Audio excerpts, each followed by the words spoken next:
loads of questions about the board and also the shelter. So I'm going to look at both of those today. So firstly, the board.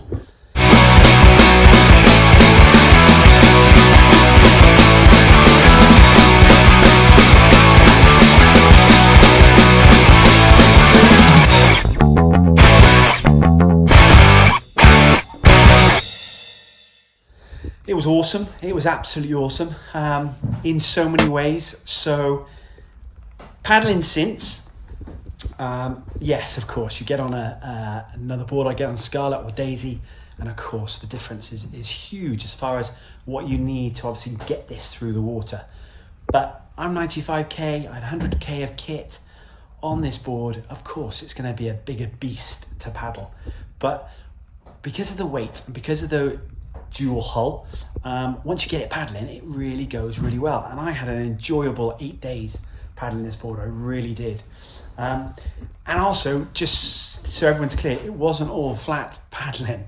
You know, the paddling outside of Dartmouth, there was a good 4 foot up to my shoulder chop, just because it was so stormy and horrible, and it just coped with all that kit on.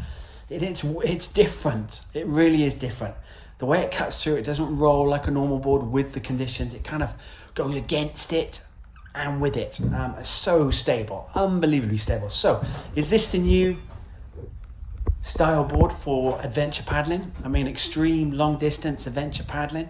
Do you know what? There's a lot of scope for this style board, and Live Watersports have done an amazing job of creating this board and getting it to me. So, as you know, it stood up brilliantly well. The board has the metal rails down the side, which offer such flexibility, because quite a few times I moved the kit around and had different kit balanced in different places for the heavier conditions and also for the more calmer conditions. But these rails, being metal, are bomb-proof, and I've got the two different styles. So you've got these threads that basically you can put your straps through dead easy, and then we've got these sort of threads which are really good for carabiners, clicking on carabiners, and I'll show that when I click in the shelter. The board stood up incredibly well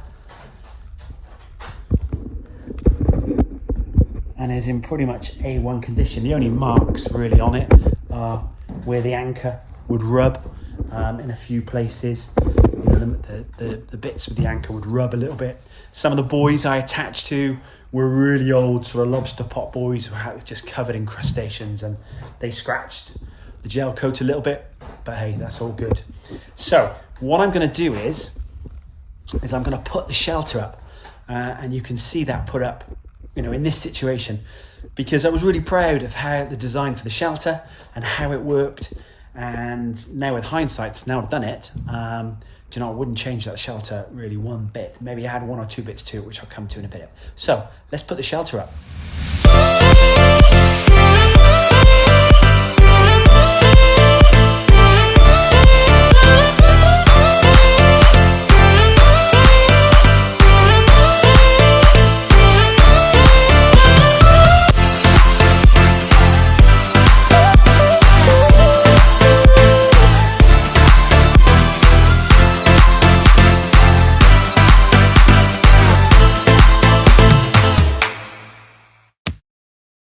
So to add a bit of kind of information on that process of putting it together, you can see at both ends, you can actually get these boards with these plastic plates to basically make the deck longer and put more stuff out. They come with these really handy screws that just screw it down. 4 screws in, keeps it nice and stable. So I had one that came with the board, and then basically I made another one just out of marine ply this end, and again bolted it down with nice big holes then for the main poles to go up, which are actually flagpoles, sort of festival flagpoles. This is the bottom section of that, which happened to be a pretty good height.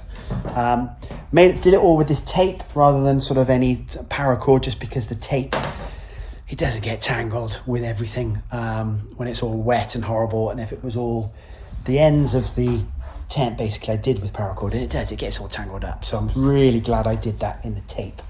And then the grade of this waterproofing wasn't good enough, so it really did struggle when it was really raining, and I mean really raining on the Sunday and the Wednesday night. Actually, the water just came through, so I think it's only about 1,000 or 2,000. Needs to be up to 5,000, I reckon.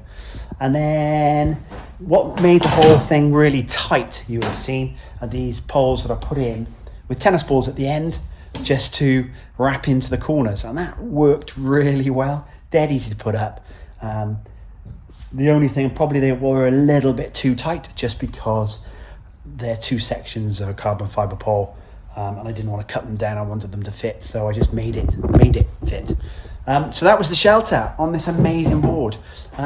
Probably going to try and paint in the shelter because it worked really well, in that it takes less than a minute to put up when you're on the water, and then super stable while you're there. You know, you can lie down, you can cook under there, you can do everything under the ear like, and obviously you can roll out if needs be.